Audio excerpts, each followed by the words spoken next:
হাতুড়ি সিংহের দিন শেষ এবং স্টুয়ার্ট ল এর বাংলাদেশ এবং লস টেইলারও আসছেন বাংলাদেশের কোচ হয়ে। আবেদন করেছেন তারা।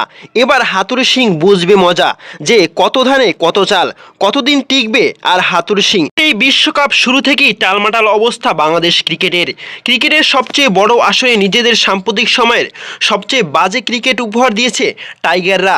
পুরো আসরে মাত্র 2 জয় নিয়ে দেশে ফিরেছে সাকিব আল হাসানের নেতৃত্বাধীন দল।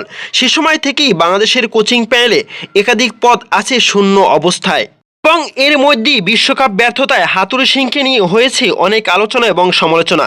গেল মাসে একাধিক শূন্য পদে কোচে বিজ্ঞপ্তি প্রকাশ করেছিল বাংলাদেশ ক্রিকেট বোর্ড বিসিবি। তাতে বেশ ভালো সাড়া মিলেছে। আজ মঙ্গলবার আছে ইন্টারভিউ। এখন পর্যন্ত প্রাপ্ত তথ্য অনুযায়ী বেশ কিছু বড় নাম বাংলাদেশ ক্রিকেটে যুক্ত হতে আগ্রহী। ব্যাটিং কোচের পদের জন্য আবেদন করেছেন স্টুয়ার্ট ল। অনূর্ধ্ব 19 দলের কোচ ছিলেন তিনি বিষয়টি নিশ্চিত করেছেন নিজেই। জানিয়েছেন আগামীকাল তিনি ইন্টারভিউ দিবেন, এমনকি আশাবাদীও তিনি। স্টুয়ার্ট ল এর আগে বাংলাদেশের ক্রিকেটের সঙ্গে যুক্ত ছিলেন। 2012 সালে তার অধীনে এশিয়া কাপের ফাইনাল খেলেছিল টাইগাররা।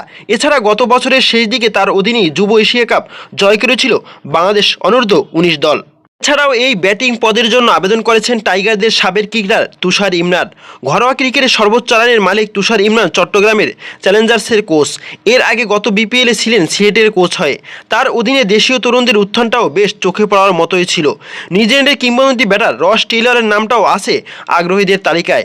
কদিন আগেই ব্যাট প্যাড তুলে রেখেছিলেন তিনি। এবার নতুন করে ফিরতে চান ক্রিকেটে, যেখানে পাখির চোখে রেখেছে বাংলাদেশকে। এদিকে জানা গেছে পেস বোলিং কোচ পদে আবেদন করেছেন শন টেইন। সাবেক অস্ট্রেলিয়ান এই তারকা পেসার হতে চান তাসকিনদের কোচ এবং শরীফুলদের কোচ এবং মোস্তাফিজদের কোচ। এর আগে পাকিস্তান এবং আফগানিস্তানের হয়ে কোচিং করিয়েছেন সাবেক এই অজি তারকা। এছাড়া সারা বিশ্বের ফ্রাঞ্চাইজি লিগও বেশ কদর আছে সাবেক এই গতি তারকার। অভিজ্ঞতার বিচারে টেইন এই তালিকায় বড় নাম। এছাড়া এইচপির কলি করিমেরও আবেদন করেছেন কোচ হতে। বিশ্বকাপের পর অ্যালান ডোনাল্ড সরে গেলে ক্যারিবিয়ান এই ক্রিকেটার খণ্ডকালীন সময়ের জন্য দেশের পেশাদের শুরু করেছিলেন। শিষ্যদের মধ্যে আবেদন করেছিলেন মাহবুব আল জাকি। তবে প্রিয় দর্শক, বাংলাদেশের কোচিং স্টাফদের মধ্যে এবং বিসিবির মধ্যে সবসময় একটা বোঝাপড়া থেকেই থাকে।